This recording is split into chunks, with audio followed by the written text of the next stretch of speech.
Jamaah-jemaah yang dirahmati Allah Subhanahu wa taala. Insyaallah pada Jumat yang berkah ini kita akan sama-sama belajar, mempelajari dan mengambil pelajaran dari tema yaitu Al-Qur'an Cahaya Abadi dengan 3 poin penting. Yang pertama, kita mengenal yang kita cintai ini yaitu Al-Qur'an. Apa itu Al-Qur'an? Yang kedua, secara global kita tahu apa isi kandungan Quran yang sering kita baca ini. Dan yang ketiga adalah sikap. Bagaimana sikap kita ketika berquran, melewati ayat-ayat tersebut. Yang pertama, tentang ma huwal Quran. Apa itu Al-Quran? Dari segi bahasa, kadang kita menerjemahkan Quran dari kata qara'a yaqra'u yang artinya adalah membaca.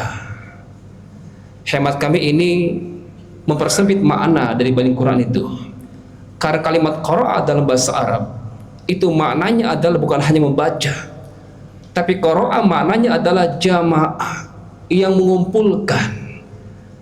Di mana Rasulullah SAW bersabda dalam hadisnya pun kadang menggunakan kalimat man qara'a, tapi hadis lain mengatakan man jama'al Quran muti'a bi aqlih. Jadi tidak hanya rutinitas membaca saja, tapi ada aktivitas lainnya, menghafalnya, mentadaburinya, menuliskannya, mewakafkannya, mengajarkannya, puncaknya adalah mengamalkannya, karena Quran sebagai hiasan untuk kehidupan kita. Ini yang pertama.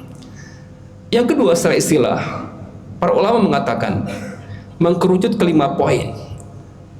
Di mana Quran, para ulama mengatakan Al-Qur'anu huwa kalamullah al-mu'jiz al-munazzal 'ala an-nabi sallallahu alaihi wasallam al-manqul ilaina bitawatur al-muta'abbad bitilawatih. Ada 5 poin penting untuk bisa memahami Quran secara definitif. Yang pertama, kita yakini Quran yang kita baca ini, Quran yang kita hafalkan ini, dia adalah kalamullah, ucapan-ucapan Allah, ucapan sang pencipta alam raya ini, ucapan yang telah menciptakan raga ini, kalamullah. Kaidahnya adalah berarti kalam ini, hadzal kalam dalla ala wujudillah. Ucapan ini menunjukkan adanya Allah. Ketika ada kalamul ustad, ucapannya guru, kalamut tabib, ucapannya dokter, itu menunjukkan adanya dokter itu, adanya guru. Begitu pun kalamullah, itu menunjukkan adanya Allah Subhanahu wa taala. Jadi yang kita baca selama ini itu adalah dari awal sampai akhir, dari Al-Fatihah sampai An-Nas, itu semuanya adalah kalamullah, ucapan-ucapan Allah. Dan tidak sekedar ucapan. Sifat yang kedua adalah kalamullah al-mu'jiz, di mana ucapan-ucapan ini, kalam-kalam ini tidak sebatas ucapan, tapi dia adalah mengandung mukjizat. Siapapun orangnya, apapun bendanya, tersentuh dengan Quran, maka akan Allah angkat derajatnya. Allahu Akbar. Sampai Rasul mengatakan, khairukum man ta'allamal Qur'an wa 'allamahu. Sebaik-baik kalian, yang paling bergengsi, ternyata mohon maaf, bukan yang pakai dasi, bukan yang datang bawa mercy, bukan, tapi mereka adalah man ta'allamal Qur'an. Dengan segala kesibukannya, dengan segala aktivitasnya, dia tetap menyisihkan waktu untuk apa? Untuk belajar Quran. Dan jika Allah mampukan, ia mengajarkan Quran dibaca tadi. Khairukum man ta'allamal Qur'ana wa 'allamahu. Apapun barangnya, tas kita atau mimbar ini, ketika kita simpan Quran di atasnya, maka terangkat tempatnya jadi mulia. Maka insya Allah siapapun di antara kita, ternyata barometer kemuliaan ditentukan sehebat apa kita berquran di mata Allah Tabaraka wa Ta'ala. Yang ketiga, kalamullah al-mu'aziz al-munazzal 'ala Nabi sallallahu alaihi wasallam, yang diturunkan kepada baginda Rasulullah sallallahu alaihi wasallam.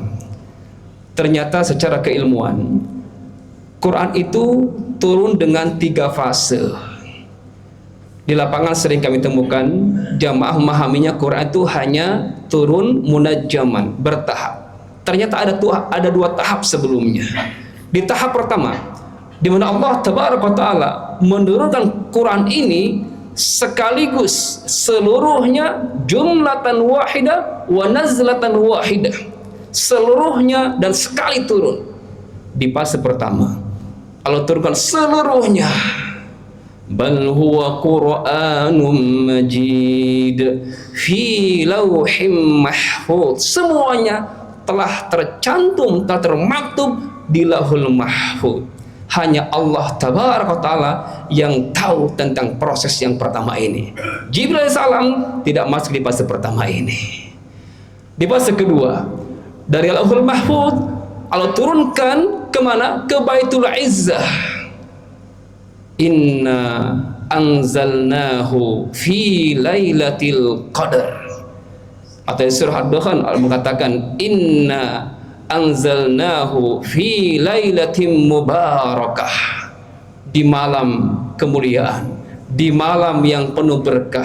Anzalna, kami telah turunkan Quran ini. Fase kedua, kalimat anzala dalam tata bahasa Arab itu maknanya adalah sekali turun. Maka fase kedua pun prosesnya adalah sekali turun dan seluruhnya.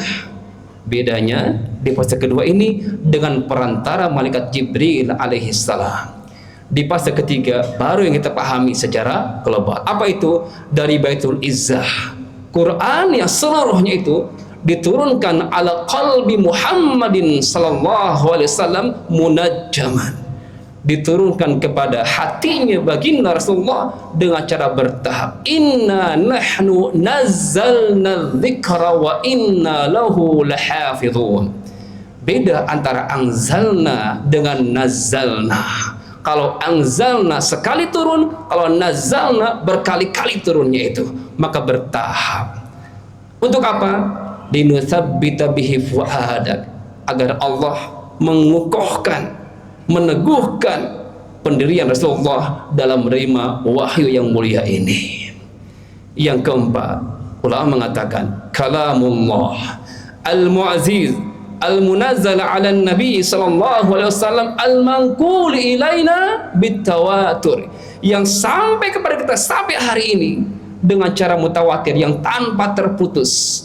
Bacaan kita hari ini persis ketika Jibril mentalkinkan kepada Rasulullah. Tapi pertanyaannya, apakah benar bacaan kita hari ini sesuai dengan apa yang Jibril talkinkan kepada Rasulullah? Sampai dalam hadis qudsi dikatakan, innallaha yuhibbu ayyuqra'al Qur'an kama unzila. Sungguh Allah sangat suka, sangat cinta terhadap bacaan yang sesuai ketika diturunkannya. Maka silakan diagnosa bacaan masing-masing. Jangan sampai bacaannya tidak sesuai dengan kaidah, karena satu titik harokat itu menentukan makna di balik kata tersebut. Terakhir yang kelima, Quran adalah al-muta'abbad bitilawatih, di mana membacanya mengandung pahala di mata Allah tabaraka wa taala. Rasul mengatakan, man qara harfan min kitabillah falahu bihi hasanah wal hasanah bi asyri amsalha la aqul alif lam harfun walakin alifun harfun wa lamun harfun wa mimun harfun. Barang siapa, kata Allah, yang baca satu huruf dari Al-Quran, maka satu huruf tadi diganti dengan satu kebaikan, dan kebaikan tersebut dilipat lagi menjadi 10 kebaikan. Alif satu huruf, lam satu huruf, mim satu huruf, kita kumpulkan menjadi 3 huruf menjadi 30 kebaikan. Maka berbahagialah bagi hamba-hamba dari kita semuanya yang hari ini memulai harinya dengan tilawatil Quran, maka akan Allah jaminkan keberkahan-keberkahan di mana per hurufnya diganti dengan 10 kebaikan. Mulai hari ini hiasi rumah kita dengan Al-Quran, al-baitul ladzi yutla fihi kitabullah hadarathu al-malaika wa kharajat minhu asyayatin. Sebuah rumah, mungkin secara fisik dia sempit, kecil, tapi penghuni rumah itu, suaminya, istrinya, anak-anaknya, mereka membaca Al-Quran. Apa yang terjadi? Hadarathu al-malaikah. Di rumah tersebut akan sering dikunjungi oleh siapa? Oleh malaikat-malaikat. Wa kharajat minhu asyayatin. Syaitan-syaitan kabur. Sebaliknya Rasul mengatakan, wal baitul ladzi la yutla fihi kitabullah. Sebuah rumah mewah secara fisik, tetapi penghuni rumahnya itu jarang, bahkan gak pernah baca Quran. Apa yang terjadi? Hadarathu asyayatin wa kharajat minhu al-malaikah. Akan sering dikunjungi oleh siapa? Syaitan-syaitan. Dan malaikat enggan berkunjung ke rumah yang jarang, bahkan gak pernah dibacakan Al-Quranul Karim. Al-Quran cahaya abadi.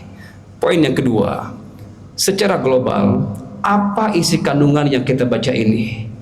30 juz, 114 surat, 623 ayat. Apa isi kandungannya? Rasul mengatakan, Al-Quran nazala ala khamsati awjuh. Quran, kata beliau, turun dengan 5 dimensi. Ada 5 kandungan dalam Quran secara global. Halalun, haramun, muhkamun, mutasyabihun, wa amsalun. Yang pertama, ada kategori ayat halal. Yang kedua, kebalikannya, ada kategori ayat haram. Yang ketiga, ada kategori ayat muhkam yang sudah jelas. Yang keempat, sebaliknya, ada kategori mutasyabihat yang masih samar-samar, yang belum jelas. Yang kelima, ada kategori al-amsal, permisalan atau perumpamaan. Yang halal itu sungguh sangat banyak, karena dalam Quran tidak ada rincian yang Allah halalkan. Uhilla lakumut thayyibat. Pendek ayatnya, tapi maknanya begitu luas. Kami halalkan bagi kalian yang baik-baik. Sedangkan ayat pengharaman sangat terbatas. Yang Allah haramkan itu bisa dirinci dalam Quran. Ada bangkai, ada darah dan lain sebagainya. Ada rinciannya dalam Quran. Tapi di lapangan, bebalnya manusia masih saja mau mencicipi yang haram ini, padahal yang Allah halalkan sungguh sangat banyak. Ayat muhkam, aqimus shalah wa atuz zakah, hukum-hukum yang sudah jelas. Kebalikannya mutasyabihat yang masih samar-samar, seperti Fawatihus Suwar, pembuka surat Yasin, Toha, Alif Lam Mim, Alif Lam Ra. Itu mutasyabihat. Kita belum tahu pasti maksudnya apa. Dan yang kelima adalah ada kandungan berupa apa? Perumpamaan atau kisah-kisah. Masuk yang terakhir, bagaimana sikap kita ketika melewati kelima poin tersebut? Rasul membimbing kita, fa'malu bil halal wajtanibul haram wattabi'ul muhkam wa aminu bil mutasyabih wa'tabiru bil amsal. Ini panduan Rasulullah. Yang pertama, adapun ayat-ayat halal, maka halalkanlah apa yang telah Allah halalkan, dan sungguh yang Allah halalkan sungguh sangat banyak. Yang kedua, sikap kita ketika melewati ayat pengharaman, haramkanlah yang Allah haramkan, dan ingat yang Allah haramkan sangat sedikit, bukti ada rinciannya dalam Quran. Yang halal halalkan, yang haram haramkan. Yang ketiga, adapun ayat muhkam yang sudah jelas, maka amalkan. Gak usah banyak tanya dulu, amalkan dulu. Salatnya, zakatnya, syariat warisnya, amalkan aja dulu. Gak usah lihat angka-angkanya. Benar ayatnya, sahih haditsnya, ikuti. Jelas hukumnya. Tapi ada yang keempat, mutasyabihat, yang masih samar-samar. Maka seperti apa? Fa'aminu bil mutasyabih. Imani ayat-ayat yang belum jelas. Kelak nanti di akhirat Allah singkap semuanya. Dan terakhir, fa'tabiru bil amsal, ambil pelajaran dari setiap permisalan atau perumpamaan yang kita dapatkan dalam Al-Quranul Karim.